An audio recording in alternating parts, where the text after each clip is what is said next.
I never thought this day would come, confessed Vavi, helping me to load a cart full of archaeological equipment onto the helicopter.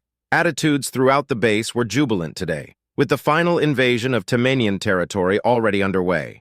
Their primitive planes were no match for the whitebirds I had designed, and it would only be a few more segments before we had boots on the ground. Whatever Providence had been hiding, it wouldn't be hidden for much longer. Once the skies above their main temple were clear, me and my backup would slip in and secure whatever was inside. With any luck, I thought, it might help us against the Iragon. I missed the days when Providence was the biggest threat we had to deal with, I confessed, looking out wistfully over the horizon as I hearkened back to the day my ship had landed here. Hopefully, the security provided by Salkim would be sufficient to defend me whilst we made our way into the temple. No non-Temenian had ever set foot inside that structure and lived to tell the tale. If all went according to plan, I would be first.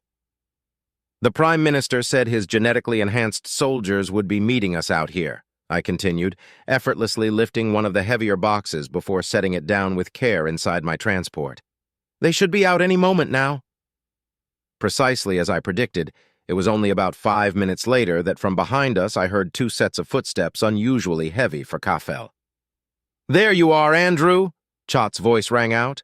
Turning around, I was shocked to find the diplomat striding down the runway towards us, his feathers sleeked back with confidence. "Apologies for my extended absence. Gene therapy, as it turns out, takes time." Beside him I recognized Lieutenant Kirak, the xenophobic science fiction fan I last saw upon first reaching Gold Nest. As the pair stepped closer, I could hardly help but notice the distinctive differences in their musculature compared to other Kafel. Whereas Vavi's frame was ethereally lean and graceful, theirs were distinctly more human-like.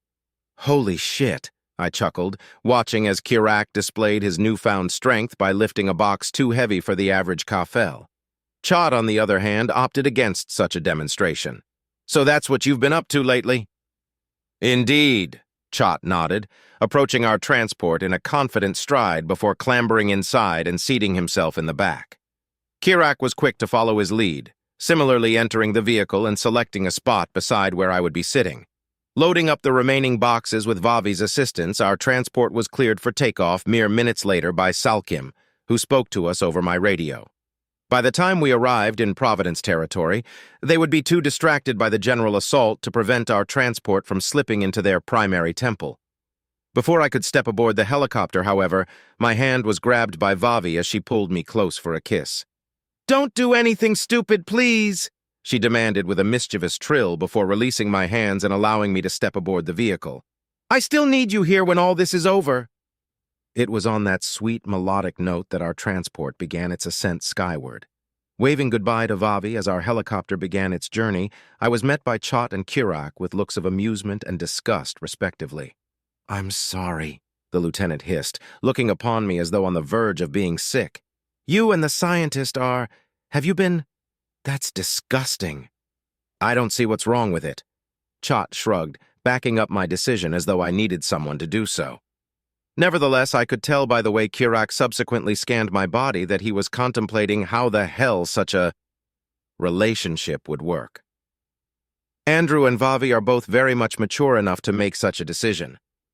"I knew she was a xenophile," the lieutenant sighed, visibly cringing as he once again contemplated the prospect. "I just didn't think she was that kind." Putting aside for the moment that topic of conversation, I decided instead to focus my attention upon the more pertinent issue of Providence's coming downfall. "One way or another, this war ends today," I told them, my tone broadcasting the utmost confidence. "Unfortunately, we've got bigger fish to fry than Providence. With any luck, whatever they're hiding in this temple could help us against the Iragon. But in order to find out, we need to secure the artifacts for analysis. From what our spies were able to gather, that temple is going to be one of the most heavily guarded locations in Temenian territory," began Chot, casting his gaze out of the helicopter window as we soared at an altitude of just 100 or so meters above sea level. "I get the feeling this is going to be a rather bloody affair. Perhaps the battlefield is no place for a mind like yours, but nevertheless, Andrew, I trust you won't freeze up on us in there."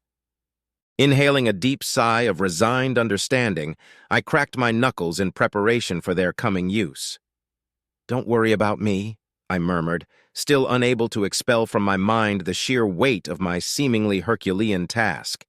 Compared to the Iragon, taking down Providence would be a fucking cakewalk.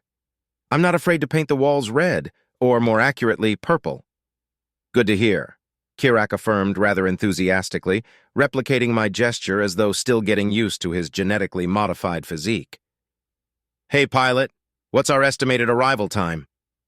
10 hours, replied the helicopter's captain, holding up a cup of steaming liquid to his snout and imbibing a long swig. His movements gave the impression of someone who hadn't slept properly the night before, which I suppose made sense given the perilous nature of his task. Most of our flight's remainder I spent simply staring out the window. Occasionally a white bird or two would zip past us at Mach speeds, presumably on their way to the battlefield. Indeed, when at last I caught a glimpse of the Temanians' capital city, Zintral's bombing run of military installations had already begun. For a time, our transport hovered in place as we observed the mostly one-sided aerial carnage. Providence's planes looked like something the Red Baron would have flown, so seeing them pitted against such comparatively futuristic jets was in a grim sense somewhat amusing. "We have to wait until the off-ground fighting dies down before we can move in," Chott explained, retrieving his gun and with careful precision taking stock of its deadly mechanisms. "Once we get in, we need to secure any artifacts before the High Priesthood can relocate them out of our reach."